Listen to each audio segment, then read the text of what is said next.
अगर मैं कहूँ कि हम भारत में रहते तो हैं पर भारत के बारे में कुछ नहीं जानते। भारत से मेरा मतलब है भारत की सभ्यता, संस्कृति और भारत की आत्मा से है।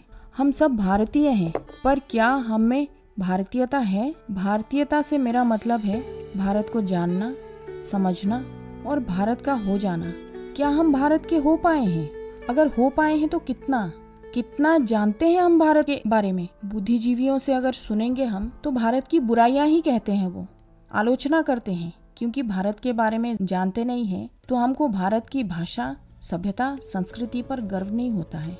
इसका कारण मुझे जितना समझ आता है, जिन पुस्तकों या सूत्रों से हमको भारत के बारे में जानकारी मिलती है उन सबको हम माइथोलॉजी या ब्लाइंड फेथ बोलकर सिस्टमेटिकली इग्नोर कर दिया। रामायण, महाभारत या पुराण हमारे इतिहास है, माइथोलॉजी नहीं है।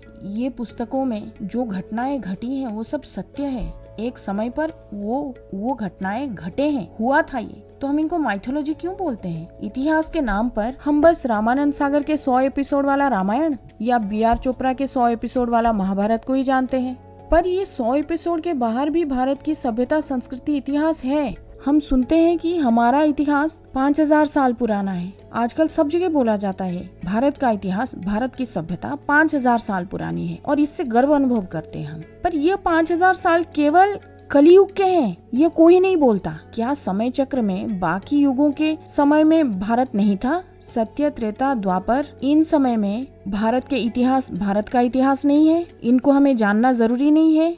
मैंने अपने दादाजी को कभी देखा नहीं है, तो क्या वो माइथोलॉजी हो गए?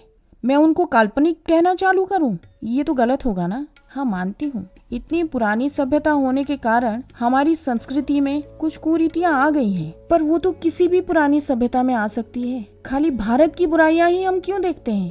भारत के सभ्यता में ही बुराइयां क्यों देखते हैं हम? पानी एक जगह पर जमा रहे तो सड़ जाता है, सड़ने लगता है, पर उसको सुधारने का जो कर्तव्य हमारा है, क्या हमने वो किया? क्या अन्य सभ्यताओं में कोई खराबी, कोई कुरीतियां नहीं है? विश्व के बाकी सभ्यताओं को देख लीजिए आप, उनमें कोई खराबी नहीं है। हम भूल रहे हैं कि सभ्यता, संस्कृति को नष्ट करने वाले व्यक्ति होते हैं, वो अपने आप नष्ट नहीं होते। संस्कृति का पालन करने से वो बने रहते हैं। पर हम अपना गंदा पड़ा घर साफ करने के बजाय घर छोड़कर भाग रहे हैं। बच्चा विदेश में रहता है, कहने में हमें ज्यादा गर्व की अनुभूति होती है। हमने सुधार के जगह पर खुद को नीचा देखना शुरू किया। भाषा पर हमको शर्मिंदगी होती है क्योंकि सभ्यता, संस्कृति को हमने समझा नहीं, संभाला नहीं। इसलिए हम जीवन के मूल्यबोध को भूल गए हैं, हार चुके हैं। भारत खाली एक भूमि का टुकड़ा नहीं है। भारत एक सभ्यता, एक संस्कृति, एक चेतना, एक मानसिकता बनकर सबके हृदय में, सबके नसों में है।